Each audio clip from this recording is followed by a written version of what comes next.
You're watching the West Coast Logging Channel. Come on inside and get some logs, that is.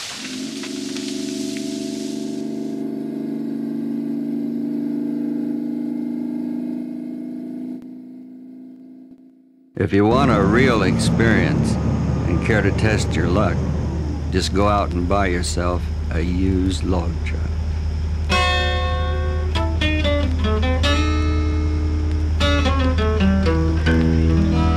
You can pick one up off of most any lot.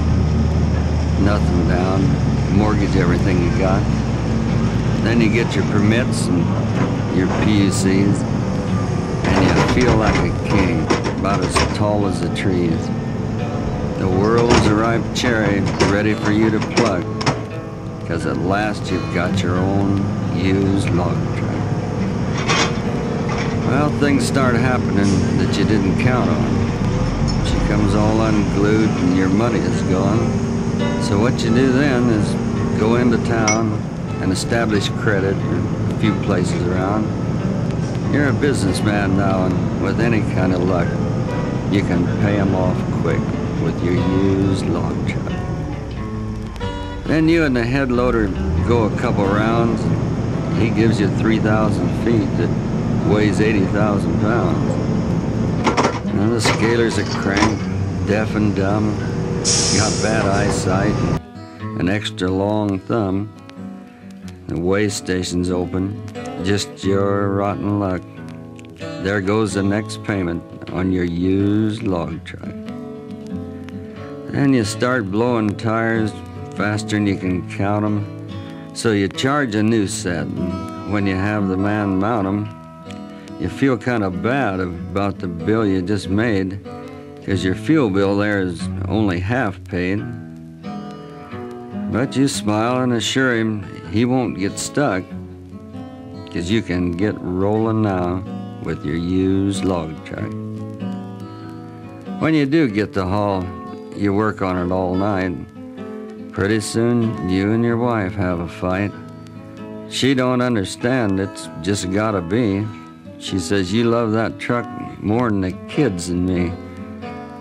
She cries a lot lately and complains and howls when you wipe your greasy hands on her new white towels. The wash machine is broke, the dryer motor's stuck, and so are you with your used log truck. You got a big grocery bill and you're behind on your rent. Before you get $1, it's already spent. Finally, there comes that sad, sad day when the finance company comes and drags it away. Bankruptcy then is the only way out. Man, you thought you'd never take that route. You go back to driving for a big outfit, probably the same one you up and quit. One thing about it, at the end of the day, you get out of that rig and just walk away.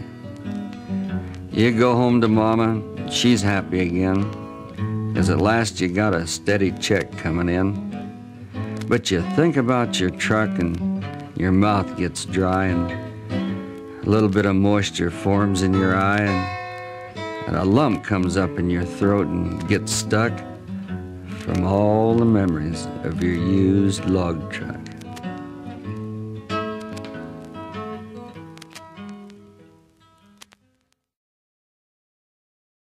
In high lead logging, your whistle punk is a little guy that sets out on the stump and blows in the signals to the yarder engineer. And your hook tender is the boss. This is a story of a little guy that was a whistle punk, and he wanted to be a hook tender in the worst way, and I guess in his own way, he finally made it. Whistle Punk Pete, he stood only 5 feet. He wasn't gonna get any bigger, but his main ambition was to hold a position of hook tender and head rigger. But everybody knew that unless he grew, he wasn't ever gonna make it. It takes a pretty big man that's an all-around hand. There's hardly any way you can fake it. You put a block and a strap on the little Pete's back, he'd head in the wrong direction. making new layouts and pulling haywire. He couldn't even pull one section, but he could climb all right. Didn't mind the height, but when he got to the top, oh golly, he was too small to tackle a guy lying shackled. He couldn't even hook up a molly, but he was running around with a gal downtown. She was fat, but kinda pretty, and we heard one day that they'd ran away, got married in a nearby city. He was happy with his wife, she was the love of his life. She had such a sweet disposition, but Whistle Punk Pete didn't know at the time she'd help him realize his ambition.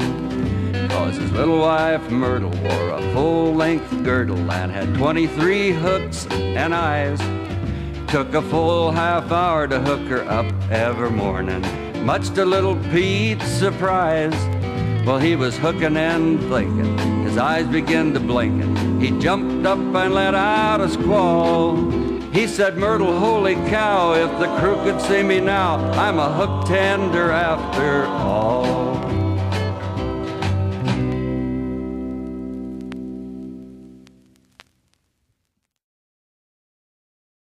I remember one time this guy come up from the south somewhere, got a job setting chokers on the high lead side.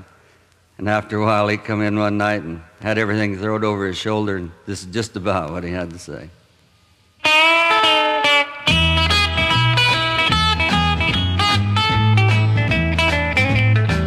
Well, I'm sick of setting jokers in this doggone rain. I got everything to lose, nothing to gain. I'm plumb sick of climbing these steep hillsides. Well, the seat of my brand new britches is slack. I think I got moss growing on my back, and I'm just a little bit homesick too besides. Well, I come up here to these big north woods to try and make a killing. I heard the wages was really good and a logger's life was thrilling. I've been here quite a while and I ain't been thrilled. Couple of times I was darn near killed, and I'm plumb sick of setting chokers in this doggone rain.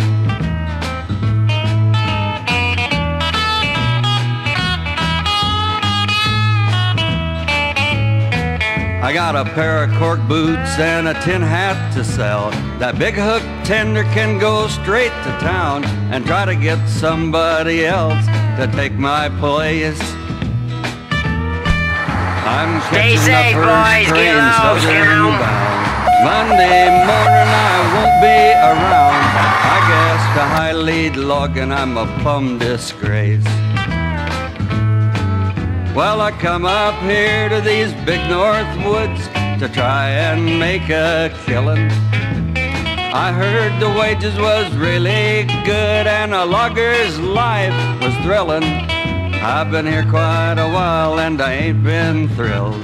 Couple of times I was darn near killed, and I'm plumb sick of setting chokers in this doggone rain.